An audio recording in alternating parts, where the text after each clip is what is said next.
Hi students, very good morning one and all. Today discuss about topic for data communication between the CPU and memory. Right.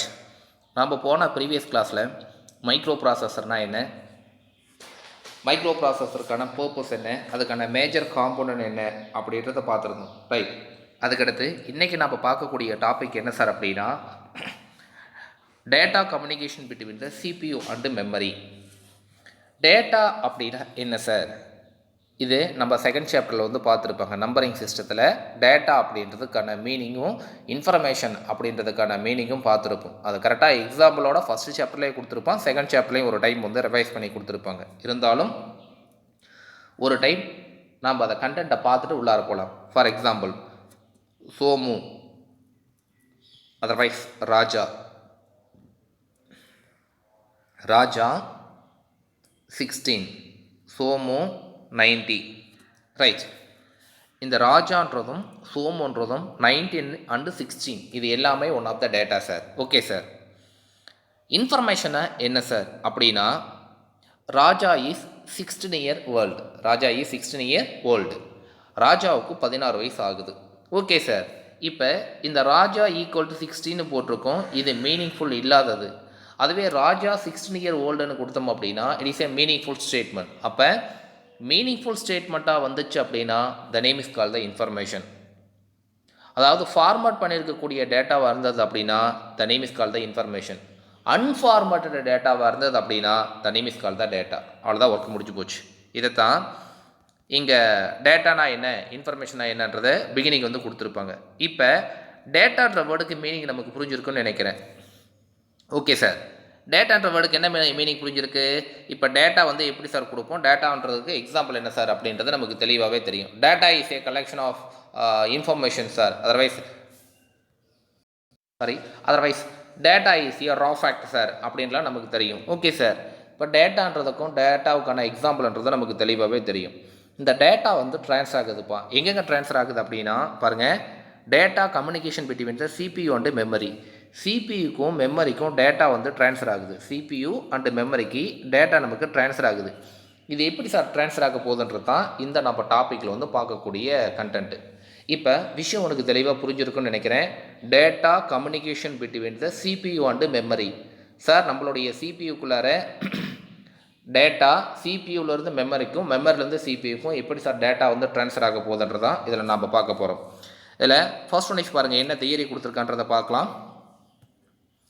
The central processing unit CPU has some memory data register. அதாவது MDRனாலும் memory data register அப்படின்னாலும் ஒன்று தான். And memory address register. The memory data register keep the data which the transfer between the memory and CPU. இதில் வாங்க, இது பார்க்குறதுக்கு முன்னாடி ஒரு டயக்ராம் ஒன்று கொடுத்துருப்பாங்க. அந்த டயக்ராமை வச்சு சொன்னோம்னா ரொம்ப ஈஸியாக உனக்கு புரிஞ்சிருக்கும். ரைட் தம்பி, இந்த நியூ சிலபஸில் இந்த வருஷம் உனக்கு அந்த டயக்ராம்லாம் எடுத்துட்டான். நான் பழைய புக்கு உனக்கு ஈஸியாக புரியறதுக்காக வச்சு நான் கிளாஸ் எடுத்துகிட்டு இருக்கேன். ஓகேவா? ரைட். ஆனால் இந்த வருஷம் நியூ புக்கு வாங்கி பார்த்தா அப்படின்னா இந்த டயக்ராம்லாம் நமக்கு கொடுத்துருக்க மாட்டாங்க. ரைட், கவனிப்பா. இதில் பாரு, எது மாதிரியான சம் ஆக்ஷன்ஸ் வந்து நடக்குது அப்படின்றத பார்க்கலாம். இங்கே பாரு, இதுதான் நமக்கு CPU. இதுதான் நமக்கு என்னது CPU. இங்கே வந்து மெமரி இருக்குது. ஃபார் எக்ஸாம்பிள் ரேம் வந்து கொடுத்துருக்காங்க. இப்போ இந்த சிபியுக்கும் ரேமுக்குள்ளார தான் டேட்டா நமக்கு ட்ரான்ஸ்ஃபர் ஆகுது. அதை தான் ரீட் அண்ட் ரைட் கண்ட்ரோல் யூனிட்லாம் கொடுத்துருக்காங்களா? இப்போ சிபியூவில் வந்து மெமரிக்கோ, மெமரிலேருந்து சிபியுக்கோ டேட்டா நமக்கு ட்ரான்ஸ்ஃபர் ஆகும். இது எப்படி சார் ஆகுதுன்றது தான் இப்போ நம்ம பார்க்கக்கூடிய டாபிக். பேசிக்காகவே சிபியுக்குள்ளார என்னென்ன இருக்குது அப்படின்னா MER மெமரி அட்ரஸ் ரிஜிஸ்டர் வந்து இருக்குது. அதே மாதிரி மெமரி டேட்டா ரிஜிஸ்டர் வந்து இருக்குது. சார் மெமரி அட்ரஸ் ரிஜிஸ்டர் எதுக்கு சார் யூஸ் ஆகுது, மெமரி டேட்டா ரிஜிஸ்டர் எதுக்கு சார் யூஸ் ஆகுது அப்படின்றது ஃபஸ்ட்டு நமக்கு தெரியணும். அதில் பாருங்கள், மெமரி டேட்டா ரிஜிஸ்டர் அப்படின்றது த memory data register keep the data which transfer between the memory sir. அதாவது மெமரிக்கும் சிபியுக்கும் டேட்டா வந்து ட்ரான்ஸ்ஃபர் ஆக போது அந்த டேட்டா எல்லாமே கலெக்ட் பண்ணி ஒரு இடத்துக்குள்ளார வந்து ஹோல்டு பண்ணி வச்சுருக்காங்க. அது எந்த இடத்துக்குள்ளார அப்படின்னா இந்த மெமரி டேட்டா ரிஜிஸ்டருக்குள்ளார. இப்போ ரொம்ப சிம்பிளாக ஒரு எக்ஸாம்பிள் ஒன்று சொல்கிறேன் பாருங்கள். 5 இருக்குது, 6 இருக்குது. நான் இந்த 2 நம்பரையும் ஆட் பண்ணணும். ஆட் பண்ணுறதுக்கு நான் 2 வேல்யூஸ் இன்புட்டாக கொடுக்கணும். நான் கீபோர்டில் கொடுக்கக்கூடிய டேட்டா, இது கீபோர்டு அப்படின்னு வச்சுங்க. இது கீபோர்டில் கொடுக்கக்கூடிய டேட்டா ஃபஸ்ட்டு எங்கே வந்திருக்குன்னா நமக்கு இந்த சிபியுக்குள்ளார வந்து என்ட்ரி ஆகும். சிபியுக்குள்ளார என்ட்ரி ஆன உடனே இந்த 5, 6ன்றது ஃபஸ்ட்டு எங்கே சார் போய் அசைன் ஆகும் அப்படின்னா இந்த மெமரி டேட்டா ரிஜிஸ்டரில் போய் அசைன் ஆகும். எம்டிஆர்னு இருக்குது பார்த்தீங்களா, டேட்டா நம்ம கொடுக்கக்கூடிய இன்புட்டு டேட்டா எங்கே சார் போய் அசைன் ஆகும்னா மெமரி டேட்டா ரிஜிஸ்டரில் போய் ஹோல்ட் ஆகும். ஃபர்ஸ்ட் பாயிண்ட், எந்த ஒரு டேட்டா கம்ப்யூட்டருக்குள்ளார இன்புட் கொடுத்தாலும் அது போய் ஸ்டோர் ஆகும்போது ஒவ்வொன்றுக்கும் ஒரு மெமரி ரிஜிஸ்டர் வந்து அசைன் ஆகும். இப்போ ஹியூமன் பீயிங் நமக்கு அட்ரஸ் வந்து இருக்குது, ஆமாவா இல்லையா? ஒரு வீட்டுக்கு வந்து லெட்டர் வரணும் அப்படின்னா நமக்கான நம்ம என்ன சென்ட் பண்ண போகிறோம், நமக்கான அட்ரஸை கொடுத்தோம் அப்படின்னா நமக்கான லெட்டர் நமக்கு ரிசீவ் ஆகும், ஆமாவா இல்லையா? ஈஸியாக ஒரு இடத்த லொக்கேட் ஐடென்டிஃபை பண்ணிக்கிறதுக்காக அட்ரஸ் வந்து நெசசரி. ரொம்ப சிம்பிளாக சொல்ல போனோம் அப்படின்னா எப்படி ஹியூமன் பீயிங்க்கு வந்து நேம் வச்சா ஈஸியாக ஐடென்டிஃபை பண்ணி நம்ம கால் பண்ணுறோமோ அதே மாதிரி ஒரு லொக்கேஷனுக்கான அட்ரஸ் இருந்தது அப்படின்னா ஈஸியாக அதை நம்மளால் ஃபைண்ட் பண்ணிக்க முடியும். இதே கான்செப்ட் தான் இங்கேயும் ஒர்க் ஆகுது. சார் ஒரு டேட்டா இருக்குது அப்படின்னா அந்த டேட்டாவை ஈஸியாக ஆக்சஸ் பண்ணணும் அப்படின்னா எது சார் நெசசரினா அந்த டேட்டாவுக்கான அட்ரஸ் வந்து நெசசரி. இந்த அட்ரஸ் யார் சார் ஜெனரேட் பண்ணுறாங்க அப்படின்னா கம்ப்யூட்டருக்குள்ளார கம்பைலர் அப்படின்னு ஒன்று இருக்குது. இது ஏற்கனவே நம்ம சொல்லியிருக்கோம். Compiler is one of the translator sir. It translate the high level language into the low level languages sir அப்படின்லாம் நம்ம படிச்சிருக்கோம், ஆமாவா இல்லையா? ரைட். இது என்ன சார் பண்ணுது அப்படின்னா ஒவ்வொன்றுக்கும் ஒரு மெமரி அட்ரஸ் வந்து அலோகேட் பண்ணுது. இப்போ 5, 6 அப்படின்றது என்ன சார் அப்படின்னா it is one of the data sir. இந்த டேட்டாவுக்கு ஒரு மெமரி அட்ரஸ் வந்து ஜெனரேட் பண்ணும். இது நாம் ஜெனரேட் பண்ணுறது கிடையாது, CPU அதுவாக அலோகேட் பண்ணிக்கும். ஃபார் எக்ஸாம்பிள் X0F12 அப்படின்னு நான் ஒரு அட்ரஸ் ஒன்று ஜெனரேட் பண்ணுறேன். ஓகே சார், நம்ம இன்புட்டாக கொடுக்குறோம். கொடுத்த அடுத்த செகண்ட் இது எங்கே சார் வந்து ஸ்டோர் ஆகுதுன்னா மெமரி டேட்டா ரிஜிஸ்டருக்குள்ளார வந்து ஸ்டோர் ஆகுது. இதுக்குன்னு டிஃபால்ட்டாக ஒரு அட்ரஸ் ஒன்று கம்பைலர் ரெடி பண்ணும். அந்த கம்பைலருக்கான அட்ரஸ், அந்த டேட்டாவுக்கான அட்ரஸ் எங்கே சார் போய் ஸ்டோர் ஆகிருக்குன்னா இந்த மெமரி அட்ரஸ் ரிஜிஸ்டரில் போய் ஸ்டோர் ஆகிருக்கும். அப்போ 2 கான்செப்ட் இப்போ தெளிவாக புரிஞ்சிருக்கும். என்னென்ன கான்செப்ட்டு? மெமரிக்கு ட்ரான்ஸ்ஃபர் பண்ணக்கூடிய டேட்டா இதுக்குள்ளார ஸ்டோர் ஆகிருக்குன்னா மெமரி டேட்டா ரிஜிஸ்டருக்குள்ளார வந்து ஸ்டோர் ஆகிருக்கும். ஒவ்வொன்றுக்கும் அந்த ஒவ்வொரு டேட்டாவுக்கும் ஒரு அட்ரஸ் இருக்குது. அந்த அட்ரஸ் எதுக்குள்ளார போய் ஸ்டோர் ஆகிருக்குன்னா மெமரி அட்ரஸ் ரிஜிஸ்டருக்குள்ளார போய் ஸ்டோர் ஆகிருக்கும். அவ்வளோதான், முடிஞ்சு போச்சு. இப்போ இந்த 2 டாப்பிக்கும் உனக்கு கிளியராக புரிஞ்சிருக்குன்னு நினைக்கிறேன். ரைட். இது உன் புக்கில் இல்லை, இருந்தாலும் நான் ஒன்ஸ் மோர் சொல்கிறேன் பார்ப்பான். இங்கே பார், இது டேட்டா பஸ்ஸஸ், இது அட்ரஸ் பஸ்ஸஸ். அட்ரஸ் பஸ்ஸஸ் அப்படின்னா என்ன சார்னா இப்போ மெமரிக்கு ஒரு டேட்டா தேவை அப்படின்னு வச்சுக்க. ஃபஸ்ட் இந்த மெமரி அட்ரஸ் ரிஜிஸ்டர் என்ன சார் பண்ணும் அப்படின்னா இதுக்குள்ளே இருக்கக்கூடிய அட்ரஸ், ஃபார் எக்ஸாம்பிள் 5, 6க்கு ஒரு அட்ரஸ் ஒன்று ஜெனரேட் பண்ணும். 0OXF2 அப்படின்னு ஒன்று போட்டோம், ஆமாவா இல்லையா? இந்த அட்ரஸை ஃபஸ்ட்டு இந்த அட்ரஸ் பஸ் மூலிமா இதனுடைய வாயில் இந்த பாத் வழியாக உனக்கு எங்கே சார் ட்ரான்ஸ்ஃபர் பண்ணுதுன்னா இந்த மெமரிக்கு வந்து ட்ரான்ஸ்ஃபர் ஆகுது. ஓகேங்களா? ரைட். இப்போ இந்த மெமரி அட்ரஸுக்குன்னு ஒரு டேட்டா வந்துருக்கு பார்த்தியா, இதுதான், இது வந்து அட்ரஸ் டேட்டா பஸ்ஸஸ் அப்படின்னு பேர். இந்த டேட்டா பஸ் மூலிமா இந்த மெமரிக்கு அந்த அட்ரஸுக்குள்ளார என்ன டேட்டா இருக்கோ அந்த டேட்டா போய் நமக்கு ட்ரான்ஸ்ஃபர் ஆகுதுப்பா. அவ்வளோதான் விஷயம். இதுக்காக எது கொடுத்துருக்காங்க? அட்ரஸ் பஸ் கொடுத்துருக்காங்க. அதுக்கடுத்து எதை கொடுத்துருக்காங்கன்னா இந்த டேட்டா பஸ்ஸஸ் வந்து கொடுத்துருக்காங்க. இப்போ அட்ரஸ் பஸ்னால் என்ன, டேட்டா பஸ்னால் என்ன, மெமரி அட்ரஸ் ரிஜிஸ்டர்னால் என்ன, அதே மாதிரி மெமரி டேட்டா ரிஜிஸ்டர் என்னென்ன அப்படின்றது என்ன நமக்கு தெரிஞ்சது. நெக்ஸ்ட் டாபிக் நமக்கு என்ன சார் தெரியணும் அப்படின்னா பிசி அப்படின்றத பற்றி நமக்கு தெரியணும். ஓகே சார், பிசினா என்ன சார் அப்படின்னா ரைட், இந்த இடத்துல பிசியை பற்றி கொடுத்துருக்காங்க பாருங்கள். Program counter is a special register. PC அப்படின்றதுக்கு எக்ஸ்பேண்ட் என்ன சார்னா ப்ரோக்ராம் கவுண்டர் அப்படின்னு பேர். இந்த ப்ரோக்ராம் கவுண்டர் என்ன சார் பண்ணுது அப்படின்னா ஒன் ஆஃப் த ரிஜிஸ்டர். இது வந்து ஒரு மெமரிப்பா. இந்த மெமரிக்குள்ளார எது சார் ஸ்டோர் பண்ணுது அப்படின்னா இப்போ அரித்மெட்டிக்கல் லாஜிக்கல் கால்குலேஷன் வந்து இருக்குது. ஒரு அடிஷன் இருக்குது, சப்ராக்ஷன் இருக்குது, மல்டிப்ளிகேஷன் இருக்குது. முன்னாடி சொன்ன மாதிரி நம்ம என்ன பண்ண போகிறோம்னா ஒரு அடிஷனே போட போகிறோம். இப்போ 5, 6 ஆட் பண்ண போகிறோம். ஓகே சார், இது one of the arithmetical calculation. இப்போ ஃபஸ்ட்டு ஒரு ப்ராசஸ் வந்து செய்யுது. இதுதான் வந்து ப்ராசஸர் அப்படின்னு வச்சுக்கங்க. ஃபார் எக்ஸாம்பிள் 10 × 20 இந்த ப்ராசஸ் வந்து போயிட்டு இருக்குது. அதுக்கடுத்து இது ஃபஸ்ட் ப்ராசஸ். செகண்ட் ப்ராசஸ் எது நமக்கு போகணும் அப்படின்னா இந்த 5, 6 நம்ம போகணும். ஓகே சார், இதுக்குள்ளார போகணும். இது ப்ராசஸர் அப்படின்னு வச்சுக்கோங்க. இது ப்ராசஸர், இது ப்ராசஸர். இப்போ அதுக்கடுத்து எந்த இன்ஸ்ட்ரக்ஷன் வந்து எக்ஸிக்யூட் ஆக போதோ இது எங்கே டிஃபால்ட்டாகவே முன்னாடி எங்கே சார் ரெடியாக இருக்கும் அப்படின்னா பிசியில் வந்து இருக்கும், ஸ்பெஷல் ரிஜிஸ்டரில் வந்து இருக்கும். இப்போ இது ப்ராசஸ் வந்து நடக்குது. 10 × 20 இருக்குது, நமக்கு ஆட்டோமேட்டிக்காக 200 அப்படின்னு ரிசல்ட் வந்துருச்சு. அப்போ இந்த எக்ஸிக்யூஷன் வந்து முடிஞ்சு போச்சு. அதுக்கடுத்து நெக்ஸ்ட் எக்ஸிக்யூஷன் எது 5, 6 ஆட் பண்ணணும். இப்போ இது எங்கிறது எங்கே போகணும், பிசியிலேருந்து ப்ராசஸுக்கு நமக்கு ட்ரான்ஸ்ஃபர் ஆகணும். இது பிசி ப்ரோக்ராம் கவுண்டர். ப்ரோக்ராம் கவுண்டர்லேருந்து அதுக்கடுத்து என்ன எக்ஸிக்யூஷன் வந்து நடக்க போதோ அது ஆட்டோமேட்டிக்காக எங்கே சார் ட்ரான்ஸ்ஃபர் ஆகுனா நம்ம ப்ராசஸருக்கு வந்து போகும். Okay sir. அதுக்கடுத்து ஒரு ஆப்ரேஷன் இருக்குது 5 - 6 அப்படின்னு இருக்குது. இது அதுக்கடுத்து செய்யக்கூடிய ஆப்ரேஷனு. இப்போ இந்த 5 + 6ன்றது ப்ராசஸருக்கு போன அடுத்த ஃப்ராக்ஷன் ஆஃப் செகண்டே அதுக்கடுத்து எதை எக்ஸிக்யூட் பண்ண போதோ இந்த ப்ராசஸர் அதுக்கடுத்து என்ன ஆப்ரேஷன் பர்ஃபார்ம் பண்ண போதோ இதுக்கான ஸ்டோரேஜ் எங்கே சார் இருக்கும் அப்படின்னா டைரெக்டாக பிசிக்கு வந்து வந்துடும். எகைன் ஆட்டோமேட்டிக்காக இந்த ஒர்க்கு முடிஞ்சோடனே இங்கே ட்ரான்ஸ்ஃபர் ஆகிட்டு போயிட்டே இருக்கும். ரைட். இப்போ ஒர்க்கு சொல்லிட்டேன். இப்போ வாட் இஸ் அ பிசி அப்படின்னா PC is a special register sir. PC is a special register. இது எதுக்காக சார் யூஸ் ஆகுது அப்படின்னா always keep the addresses next instruction to be the executed. அதுக்கடுத்து என்ன வந்து எக்ஸிக்யூட் ஆகுதோ அதுக்கான அட்ரஸை எடுத்து எங்கே சார் ஹோல்டு பண்ணி வைக்குதுன்னா அந்த பிசிக்குள்ளார போய் ஹோல்டு பண்ணி வைக்குதுப்பா. அவ்வளோதான், வேலை முடிஞ்சு போச்சு. Okay sir. நெக்ஸ்ட் என்ன கொடுத்துருக்காங்கன்னா பஸ்ஸஸ்னால் என்ன சார் அப்படின்னா ஒன்றும் இல்லைப்பா. இப்போ ஆர்டினரியாக நம்ம முன்னாடி சொன்ன மாதிரி என்ன நம்ம சொன்னோம், இதுக்கு நம்ம சொல்லியிருந்தோம் என்ன அப்படின்னா தம்பி மெமரி அட்ரஸ் ரிஜிஸ்டர் வந்து இருக்குது. அதே மாதிரி பார்த்தோன்னா மெமரி டேட்டா ரிஜிஸ்டர் வந்து இருக்குது. இது வேர்ட்லேருந்து டேட்டா வந்து ட்ரான்ஸ்ஃபர் ஆகுது, வேர்ட்லேருந்து ரிட்டன் பேக் நமக்கு திருப்பி வருது, சிபியும் வேர்டும் வந்து கம்யூனிகேட் பண்ணிக்குது அப்படிலாம் நம்ம சொல்கிறோம்.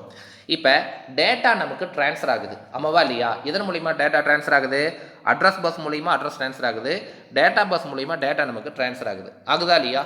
Right, okay sir.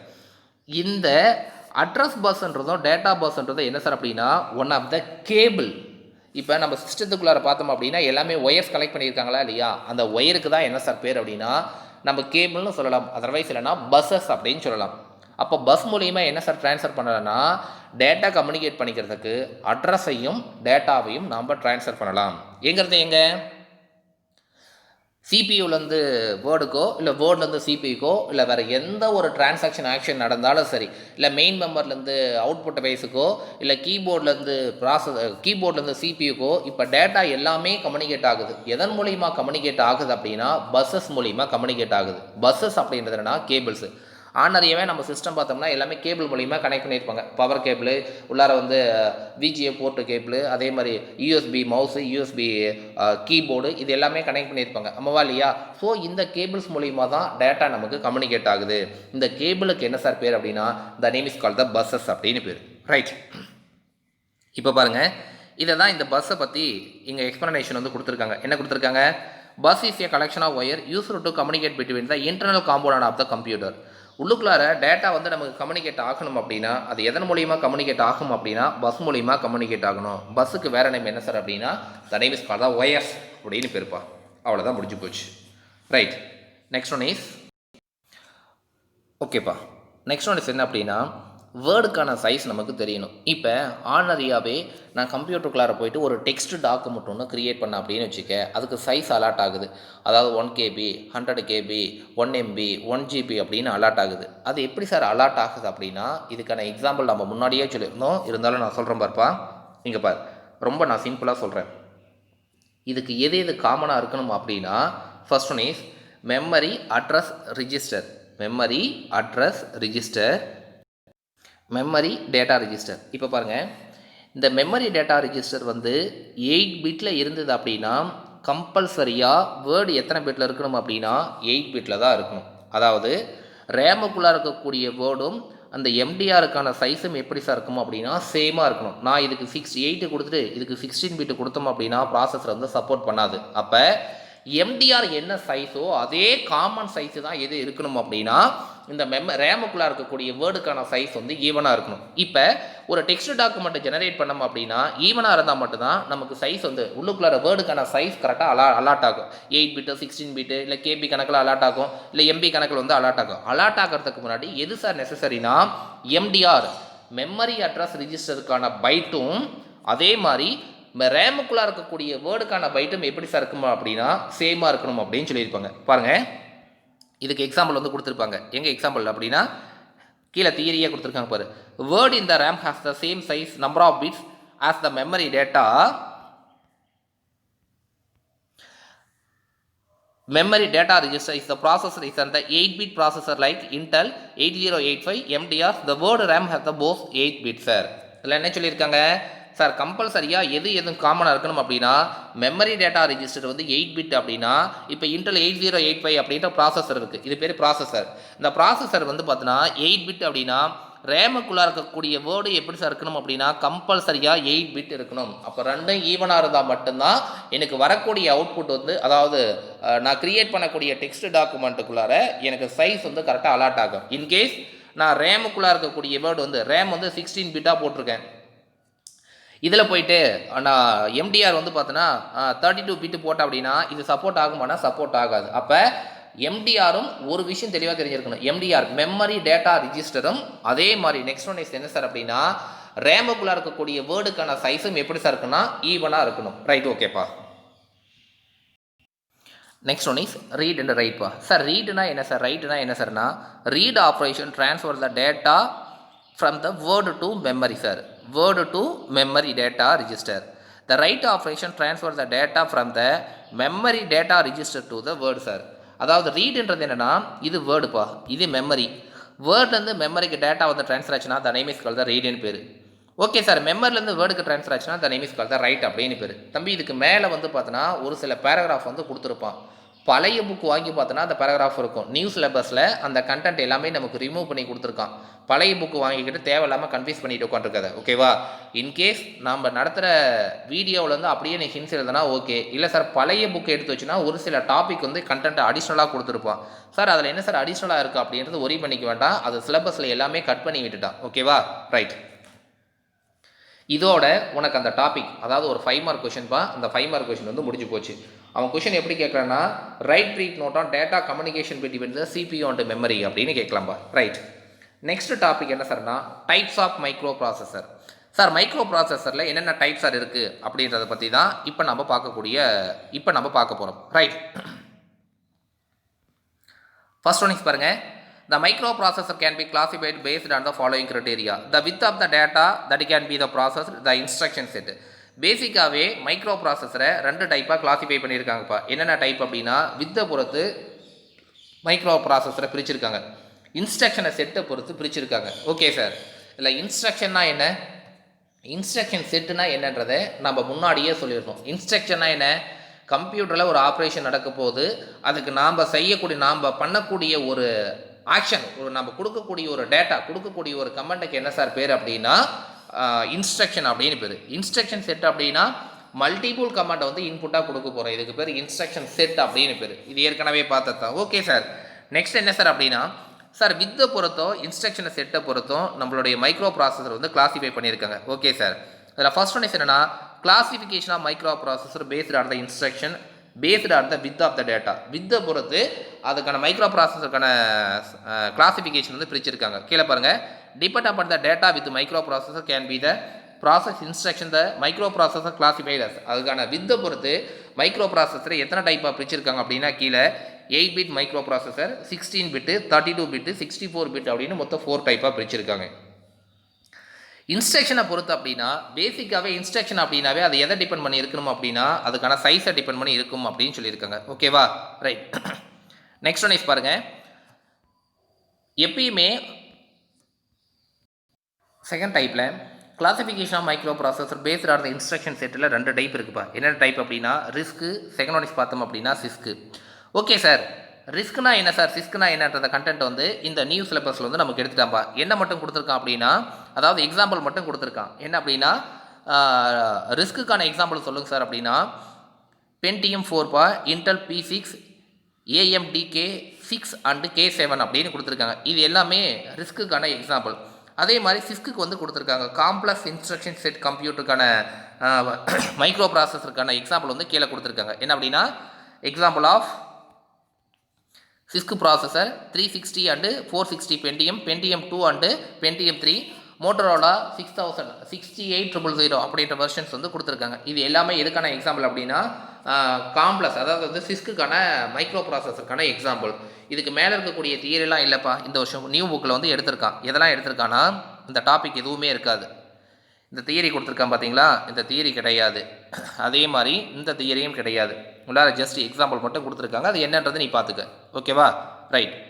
Next topic ரொம்ப இம்பார்ட்டண்டான ஒரு 5 mark question, book back question, memory devices. பேசிக்காகவே மெமரி அப்படின்றது என்னன்றது நமக்கு தெரியும். என்ன அப்படின்னா சார் கம்ப்யூட்டருக்குள்ளார ஒரு மேஜர் காம்போனன்ட் தான் என்ன சார்னா மெமரி. கம்ப்யூட்டருக்கான மெமரி அப்படின்றது like that the human brain மாதிரி தான். நாம் என்ன பண்ணுறோம், பார்க்கக்கூடிய விஷயத்தையோ கேட்கக்கூடிய விஷயத்தையோ இல்லை நாம் லைக் தட் யாராச்சும் சொல்லக்கூடிய விஷயத்தையோ மெமரிக்குள்ளார வந்து ஃபிஷ் பண்ணி வச்சுக்கிறோம். ஒரு கேண்டிடேட்டே பார்க்குறோம், ஒரு 2 டேஸ் பார்க்குறோம், 3 டேஸ் பார்க்குறோம், ஒரு 1 மந்த் கழிச்சு 2 மந்த் கழிச்சு பார்த்தோம் அப்படின்னா நம்ம பிரெயின்லேருந்து ரிமைண்ட் பண்ணி நம்ம ஆட்டோமேட்டிக்காக அவர் கூட பேசுகிறோம். ஆமாவா இல்லையா? அதே ஒர்க்கு தான் இங்கே கம்ப்யூட்டருக்கான மெமரி. மெமரி எதுக்காக சார் யூஸ் ஆகுது, அதுக்கு கீழே என்னென்ன கண்டென்ட்றதை நம்ம பார்க்கலாம். ஃபர்ஸ்ட் ஒன் இஸ் பாருங்கள், முக்கியமான book back 5 mark question. Memory is just like the human brain. It is used to store the data and instruction. Computer memory is the storage base of the computer where data and instruction are stored. There are 2 types of accessing method. Access the memory for sequential access and random access. ரொம்ப இம்பார்ட்டண்டான விஷயம் பா.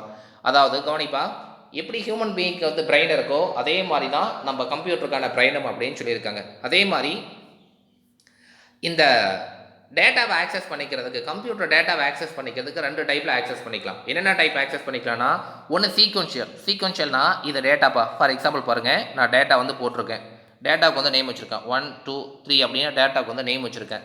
First data, second data, third data, மொத்தம் 3 different டைப்பான datas வந்து கொடுத்துருக்காங்க. Okay sir, இப்போ எனக்கு என்ன சார் நடக்கணும் அப்படின்னா, ஃபஸ்ட்டு அதாவது சீக்வன்ஷியல் அப்படின்னா எனக்கு இந்த செகண்ட் டேட்டா வந்து தேவை.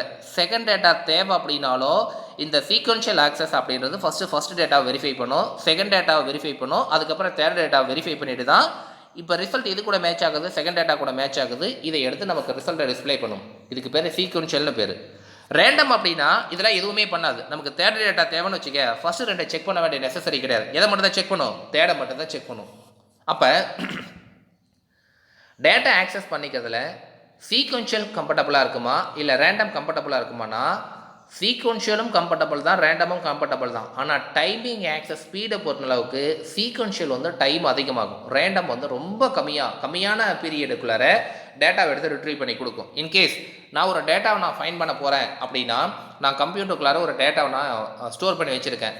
சர்ச் பார் பாக்ஸில் போயிட்டு அந்த நேம் வந்து நான் டைப் பண்ணுறேன். ஃபார் எக்ஸாம்பிள் 11th CS அப்படின்னு ஒரு ஃபோல்டர் ஒன்று போட்டு உள்ளார ஸ்டோர் பண்ணி வச்சுருக்கேன்.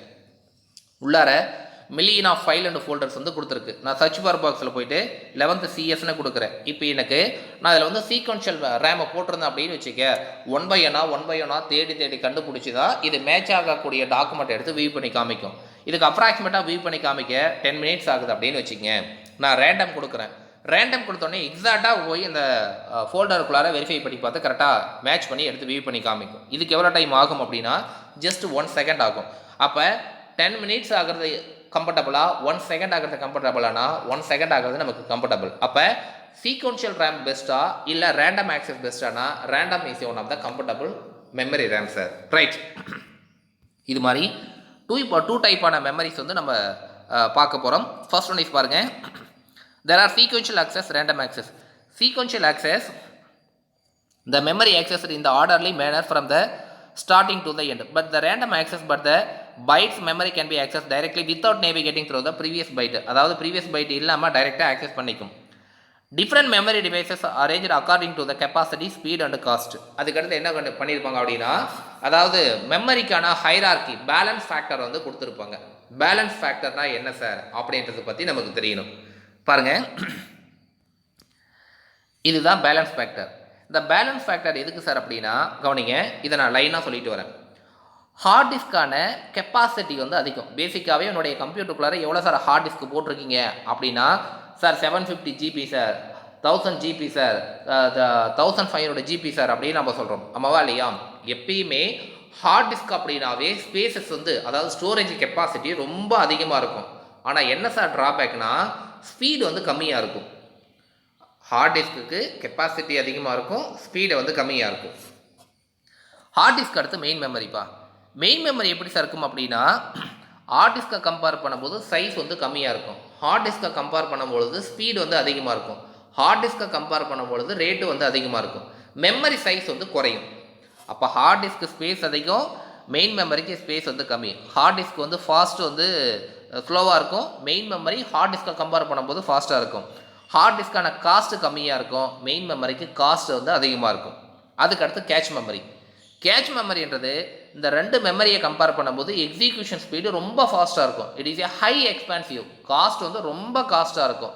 ஆனால் மெமரி சைஸ் வந்து பார்த்தோன்னா இது ரெண்டை விட கம்மியாக இருக்கும். ஓகே சார், இதுக்கு பேர் தான் பேலன்ஸ் ஃபேக்டர் அப்படின்றது பேர். ஹார்ட் டிஸ்கில் என்ன இருக்கும், அப்போ நம்ம ஒரு கம்ப்யூட்டர் டிசைன் பண்ணோம் அப்படின்னா என்ன இருக்கணும் அப்படின்னா காஸ்ட்டும் ரொம்ப அதிகமாக. ஏன்னா இப்போ கேட்ச் மெமரி மட்டுமே யூஸ் பண்ணோம்னா ஸ்பீடு வந்து ரொம்ப ஹையாக தான் இருக்கும், ஆனால் என்ன ஆகும், காஸ்ட் வந்து ரொம்ப அதிகமாக போயிடும்.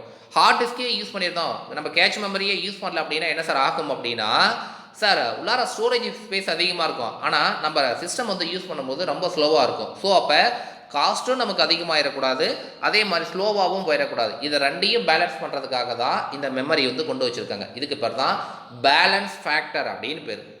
Memory hierarchy otherwise balance factor. அப்போ நம்ம போடும்போது கேட்ச் மெமரி ஒரு குறிப்பிட்ட அளவுக்கு கேட்ச் மெமரி, ஹார்ட் டிஸ்க் வந்து ஒரு குறிப்பிட்ட அளவுக்கு ஹார்ட் டிஸ்க். ஏன்னா கேட்ச் மெமரி அதிகமாக யூஸ் பண்ணால் ரேட் அதிகமாக போயிடும், ஹார்ட் டிஸ்க் மட்டுமே யூஸ் பண்ணோம்னா என்ன ஆயிரும், நமக்கு எக்ஸிக்யூஷன் ஸ்பீடு வந்து ஸ்லோவாயிரும். ஸோ இதை பேலன்ஸ் பண்ணுறதுக்காக தான் பேலன்ஸ் ஃபேக்டர் வந்து கொண்டு வந்து வச்சுருக்காங்க. ரைட் ரைட்ப்பா, இதோட இன்றைக்கி இந்த கிளாஸ் வந்து முடிப்போம். ரிமைனிங் இருக்கக்கூடிய பெண்டிங் நெக்ஸ்ட் கிளாஸில் வந்து பார்க்கலாம். ஓகேவா, கிளாஸஸ் யாரும் பெண்டிங் வைக்கக்கூடாதுப்பா.